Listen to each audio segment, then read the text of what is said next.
이 시간 주의 은혜를 사모하며 주 앞에 나온 여러분들을 주께서 복되게 하여 주시고 여러분의 모든 죄와 허물을 사하여 주셔서 하늘의 신령한 복으로 풍성하게 채워주시기를 주의 이름으로 축원합니다.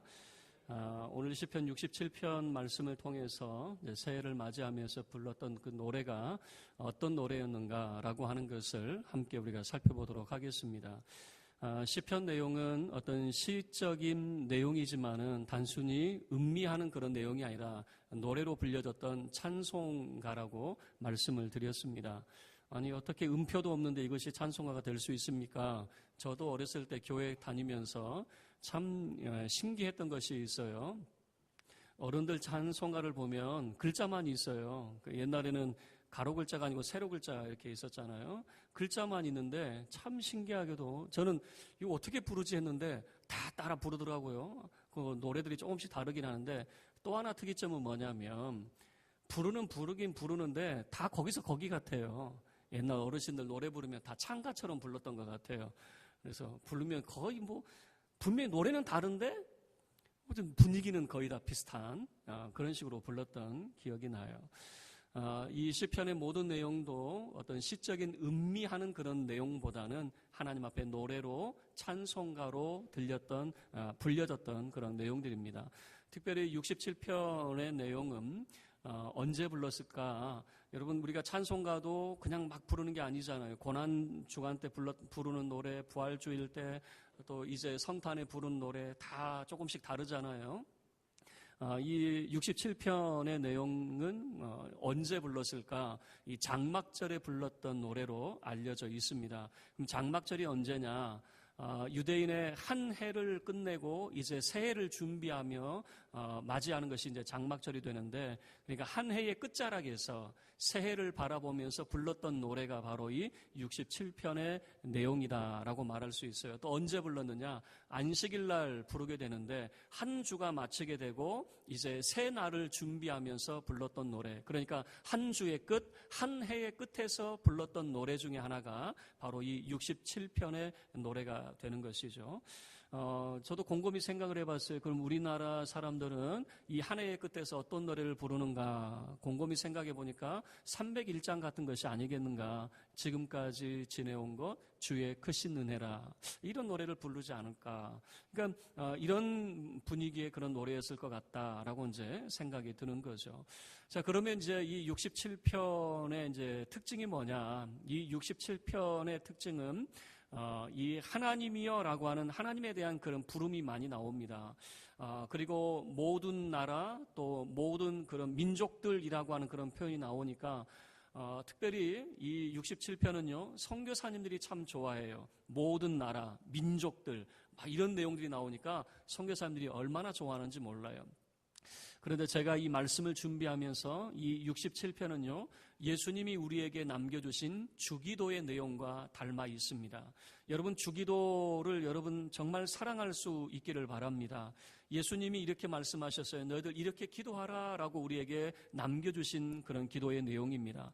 여러분 이 주기도의 내용이 어떤 내용입니까? 하나님의 나라가 임하고 하나님의 뜻이 이루어지고 하나님의 이름이 영화롭게 되기를 바라며, 물론 그 가운데는 하나님께서 우리에게 일용할 양식을 주시고 우리 죄를 용서해 주시기를 바라는 것들이 있지만 하나님께 참으로 집중하고 있는 것, 하나님이 영광을 받으시기를 바라고 있는 것이 바로 주님이 우리에게 남겨주신 그런 기도의 내용입니다. 그런데 이 시편 67편의 내용도 바로 하나님께 집중하고 있는 그런 모습을 발견할 수가 있어요. 그리고 특별히 이 67편의 내용을 보면요, 이 제사장의 축복의 그런 모습들이 등장이 됩니다.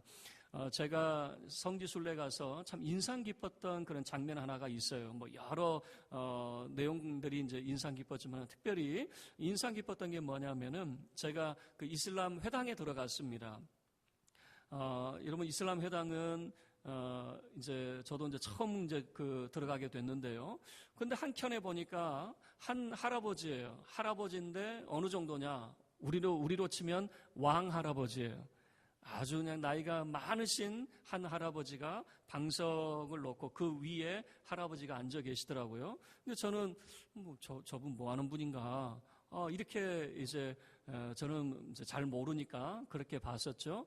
그런데 이제 나중에 보니까 어떤 아주머니 한 분이 어린아이의 손을 잡고 오더니 그 할아버지 앞에 앉는 거예요. 그러더니 할아버지가 뭐라고 말씀을 하시더라고요. 그 내용은 저도 이제 멀리서 바라보니까, 물론 옆에서 들어도 뭔 내용인지 이제 몰랐겠지만, 뭐라고 말씀을 하시더라고요. 그러더니 아이의 머리에 손을 얹어서 축복하는 그런 모습이었어요. 근데 제가 바라볼 때 참 얼마나 그 모습이 아름답게 보이는지, 물론 우리하고는 종교가 다른 그런 이슬람의 회당 안에서 벌어진 이야기였지만은 정말 그 마음 한켠에 참 이런 모습이 참 아름답다라고 여겨졌어요.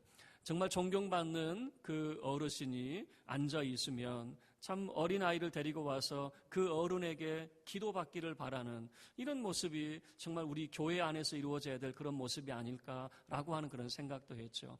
그럼 제사장의 축복입니다. 1절 말씀을 보면 민수기 6장에서 말해주는 이 제사장의 축복, 하나님이 복주사 여러분을 지켜주시고 하나님이 여러분에게 빛을 비추사 은혜 베풀어 주시고 그 얼굴을 여러분에게 향하여 드사 평강 주시기를 원합니다라고 하는 이 제사장의 축복이 1절 말씀 속에 담겨져 있는 것 같아요. 자, 1절 제사장의 축복 함께 합독하겠습니다. 시작.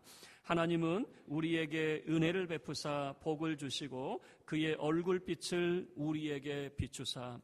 먼저 두 가지 복을 말하고 있습니다. 하나님 우리에게 은혜 베푸소서, 하나님 우리에게 복을 주소서라고 하는 두 가지 이 내용이 먼저 소개가 되고 있습니다. 여러분, 우리의 삶을 뒤돌아보면 모든 것이 하나님의 은혜였습니다. 모든 것이 하나님의 복이었습니다. 물론 우리의 영안에 눈이 띄어지지 않고 우리의 욕심이 너무 크다 보니까 하나님이 베풀어 주신 그 은혜가 무엇인지 잘 보지 못해서 그래요. 정말 내 주변에 있는 것이 얼마나 소중한 것인지를 내 욕심이 너무 크다 보니까 보이지를 않게 되는 것 아니겠습니까? 여러분, 그러나 정말 뒤돌아보면 그때서야 깨닫게 되는 것이죠. 내 삶 속에 주어진 그 모든 것이 바로 하나님의 은혜였으며 하나님의 복이었습니다. 여러분, 한 해를 뒤돌아보면서 우리의 삶에 때로는 내가 원하는 대로 되지 않았다 할지라도 참으로 하나님의 은혜였음을 고백하며 하나님의 복이었음을 고백할 수 있기를 주의 이름으로 축원합니다.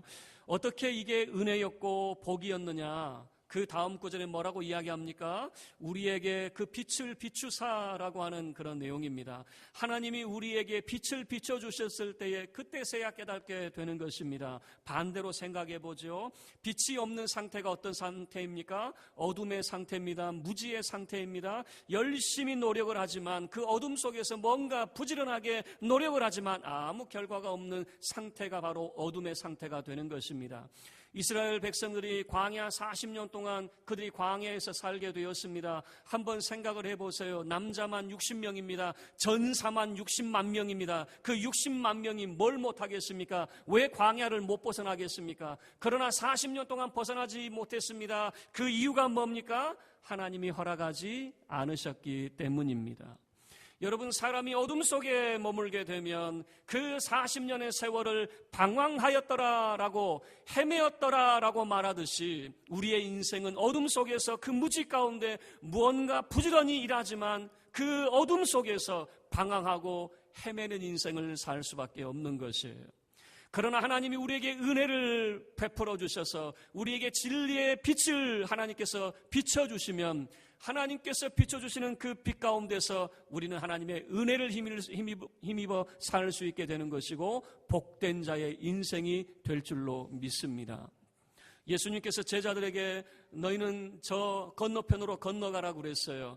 우리 호수 건너편으로 건너가려고 하는데 제자들 보니까 밤새 고생을 하고 있는 겁니다. 왜 고생을 합니까? 노를 저어서 앞으로 나아가야 되는데 맞바람을 만나버렸어요. 맞바람을 만나면 어떻게 됩니까? 고생만 하고 제자리에 있는 것 아니겠습니까? 노력을 하면 할수록 앞으로 나아가야 되는데 나아가지도 않고 그냥 제자리에 머물러 있어요. 광풍을 만나고 맞바람을 만나면 그렇게 되는 것 아니겠습니까? 여러분, 우리 인생 가운데 하나님께서 빛을 비춰주신다라고 하는 의미가 뭡니까? 그것이 왜 우리에게 은혜와 복이 됩니까? 하나님이 우리에게 빛을 비춰주실 때에 모든 어려움이 사라지게 되기 때문입니다. 정말 헤매는 인생, 방황하는 인생이 아니라 하나님의 빛 가운데에서 은혜와 복 있는 자 될 수 있기를 바랍니다. 그러면 하나님이 우리에게 빛을 비춰주실 때에 우리의 삶 속에 나타나는 세 가지를 성경에서 보여주고 있습니다. 하나님이 우리에게 빛을 비춰주실 때 어떤 일들이 일어나는가? 첫 번째는 구원의 역사가 일어나게 됩니다. 그래서 2절 말씀을 통해서 이야기합니다. 주의 도를 땅 위에 주의 구원을 모든 나라에게 알리소서라고 하는, 하나님의 빛이 우리 가운데 임하게 될 때에 주의 구원의 역사를 깨닫게 된다라고 하는 것입니다. 여러분, 장막절에 이 노래를 불렀다고 말씀을 드렸어요. 그러면 장막절이라고 하는 그 일주일 기간 동안에 좋은 그런 환경의 집을 이제는 그곳을 떠나서 임시 거처였던 참 힘든 장소인 그 장막에서 일주일간을 보내게 됩니다. 왜 일주일간을 보냅니까? 왜 장막에서 그 일주일간을 보내게 됩니까? 그들은 늘 잊지 않습니다. 하나님이 우리를 구원하셨다라고 하는 사실을, 우리의 조상들이 광야에서 머물러 있을 때 하나님께서 그들을 적과 꿀이 흐르는 땅으로 인도하셨다라고 하는, 하나님이 우리를 구원하셨다라고 하는 사실을 잊지 않는다라고 하는 것입니다. 그들이 노예 가운데 있을 때 하나님이 그들을 구원하셨습니다. 우리 또한 마찬가지입니다. 여러분, 하나님의 빛이 우리 가운데 비침으로 인하여 죄와 사망의 아래에 있는 우리를 구원하여 주셨습니다. 우리가 하나님의 은혜와 복을 받게 된 이유는 바로 하나님께서 우리에게 빛을 비춰주심으로 구원 얻는 하나님의 백성이 되었기 때문인 것이죠. 이제 두 번째, 하나님의 빛이 비출 때에 어떤 일이 벌어지게 됩니까? 바로 하나님의 빛이 비춰지길 때에 하나님께서 다스리시는 놀라운 은총을 입게 되는 것입니다. 그래서 4절 말씀 보셔요. 함께 읽겠습니다. 4절 시작. 온 백성은 기쁘고 즐겁게 노래할지니 주는 민족들을 공평히 심판하시며 땅 위의 나라들을 다스리실 것임이니이다. 하나님께서 의와 공평으로 다스리신다. 여러분, 그 의미가 뭐겠습니까? 그들은 장막에 모여서 이 노래를 부르면서 우리가 누리고 있는 이 평화가 어디에서 주어졌는가라고 하는 것을 고백하게 되는 것입니다. 오늘날은 우리가 민주사회에 살기 때문에 이 왕에 대한 의미가 많이 약화가 되어 있어요. 그러나 성경에서 말하는 이 왕이 누구냐에 따라서 그 백성이 평안을 누리기도 하고, 왕이 누구냐에 따라서 평화가 깨지고 전쟁 속에 살기도 합니다. 그런데 지금 바로 하나님이 우리의 왕이 되셔서 하나님이 통치하시고 하나님이 다스려 주심으로 인하여서 우리가 참된 평화를 누리고 있습니다라고 하는 것을 고백하게 되는 것이죠. 하나님의 빛이 우리에게 비추게 될 때에 하나님이 우리의 진정한 왕이 되시고 하나님 안에서 참 평화를 누리게 되는 것입니다. 여러분, 하나님께서 여러분에게 빛을 비춰주시고 하나님이 여러분의 진정한 왕이 되셔서 여러분의 가정과 일터에 참된 평화가 주어지기를 주의 이름으로 축원합니다. 늘 우리는 평화가 우리 삶 속에 있기를 원합니다. 가정이 안정되고 직장이 안정되기를 원합니다. 그런데 우리의 바람대로 됩니까? 여러분의 가정에서 늘 그렇죠. 여러분, 부부 가운데 어때요? 화목합니까? 초등학생 아이가 쓴 글 내용 속에 이런 것이 있습니다. 내년에 희망하는 것이 뭐냐고 그랬더니 제발 엄마 아빠 싸우지 말았으면 좋겠다라고 하는, 얼마나 엄마 아빠가 싸웠으면은 제발 싸우지 않는 엄마 아빠. 여러분, 가정의 평화, 누가 그것을 깨고 싶어서 깹니까? 그런데 참 희한해요. 하나님께서 우리에게 진리의 등불을 비춰주실 때는 모든 것이 참 평화를 이루게 되는데, 어둠 속에 머물게 되면 참 오해도 많이 합니다. 별것 아닌 거 가지고도 마음의 상처를 입게 됩니다. 그것이 쌓이고 쌓여서 서로를 대적하고 서로를 참으로 네 탓이야 라고 하는 것으로 나타나는 것 아니겠습니까?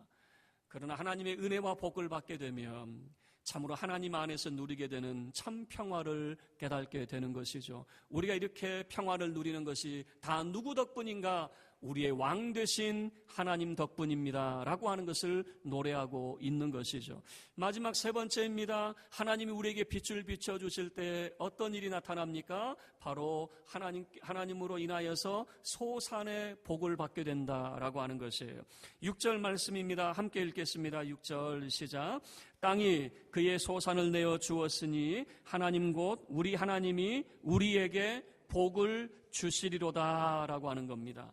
여러분 눈여겨보셔야 될 게 뭐냐면요, 과거형으로 쓰여진 게 뭐냐면 땅이 그의 소산을 내어주었으니 라고 하는 겁니다. 이거는 과거형입니다. 1년 동안을 뒤돌아보면서 땅이 소산을 내어주었어요. 우리에게 이렇게 풍성한 양식이 우리에게 주어져 있습니다. 우리가 풍년을 얻게 되었습니다. 이 모든 것 과거형입니다. 하나님의 은혜로 말미암아서 땅이 이 소산을 우리에게 내어주었습니다. 이제 미래형이 소개가 되고 있습니다. 하나님 곧 우리 하나님이 우리에게 복을 주시리로다. 이제 새해를 바라보면서 하나님이 우리에게 복을 주시리로다 라고 하는 표현을 쓰고 있는 거죠.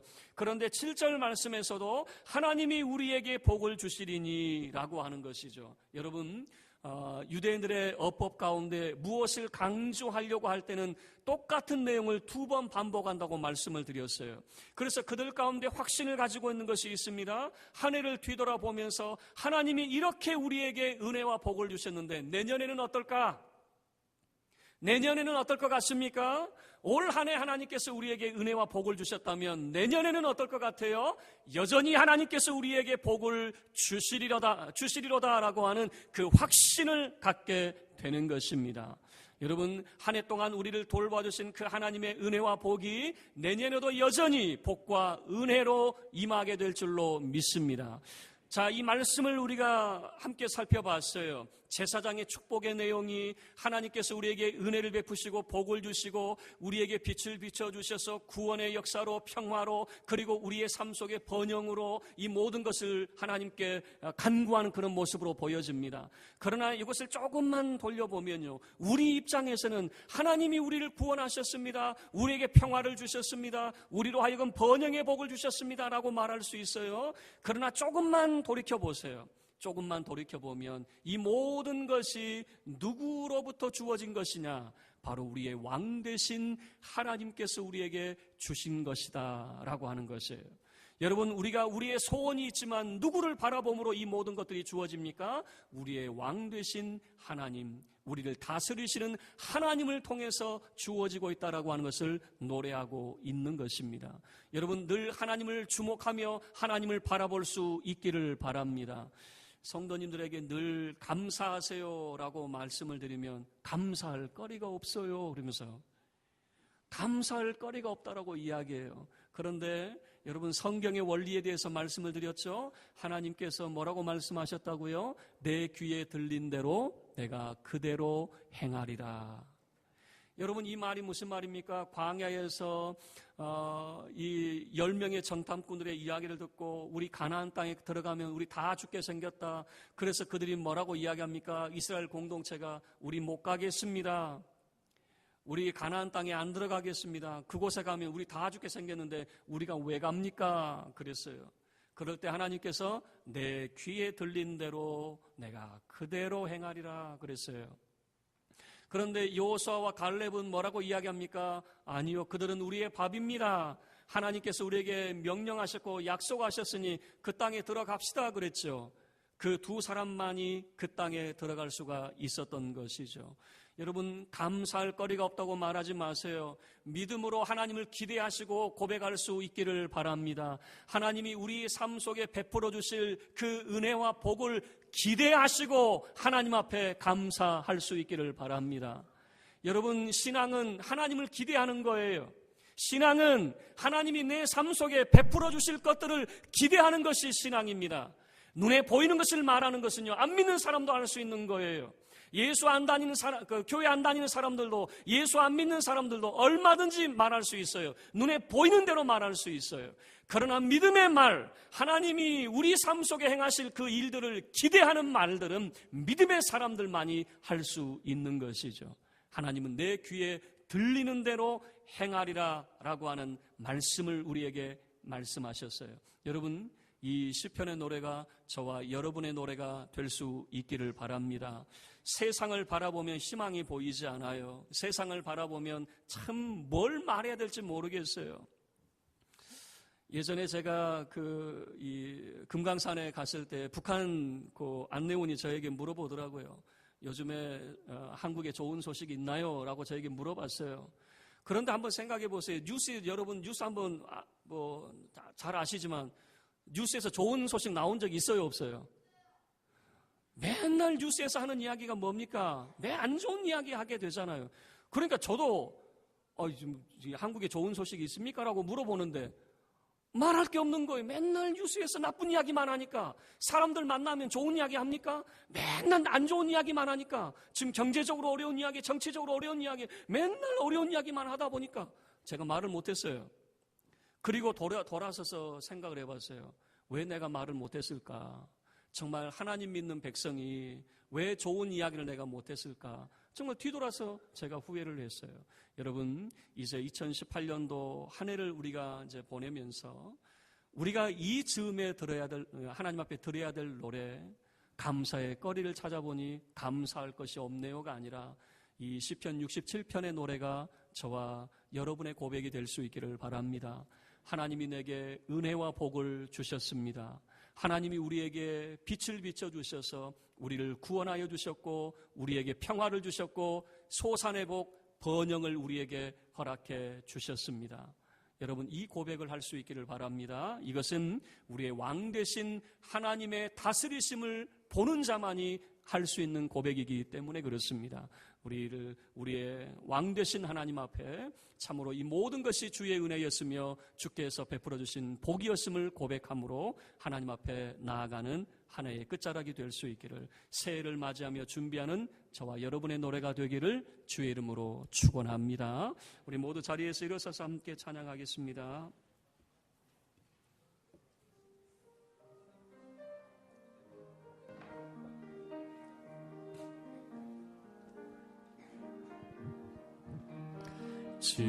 지금까지 지내온 것 주의 크신 은혜라, 한이 없는 주의 사랑 어찌 이루말하랴. 장하게나 주의 손이 항상 살펴주시고 모든 일을 주 안에서 형통하게 하시네. 몸도 맘도 연약하나 세임받아 살았네. 물 붓듯이 부으시는 주의 은혜 족하다.